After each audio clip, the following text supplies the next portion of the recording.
What is one thing that pharma needs to do better to maximize real-world evidence utility? I think pharma would benefit from much more patient input. You know, we learn from the RCT if treatments can work, not if they really do work in real life settings or everyday settings. And people sometimes hear that and scratch their head and go, "What's the difference?" Well, big difference. Mhm. Um, but the questions that I think should be continue to get more attention in the biopharmaceutical industry and by regulators is really the impact on patients' lives. For example, does a certain treatment allow me to get out of bed and take care of myself? Mhm. Hugely important.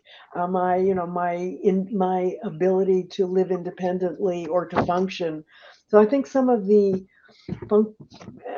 this isn't my specialty, so but it's my impression that they could use a lot more input from patients on if they take a treatment, what is their experience, and if they stop taking it, why?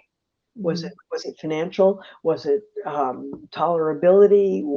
There a lot you can learn from patients that I'm not sure you always get, or they may be reluctant to share with the healthcare provider.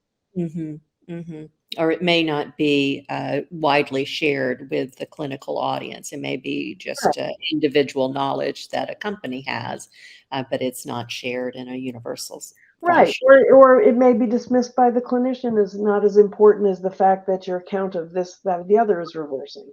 And Mhm. it is a dialogue and it's a complex system. But I think the patient, we talk about patient centricity, but hearing the patient voice, Mhm. I think sometimes we're not as keenly attuned to that as we could be.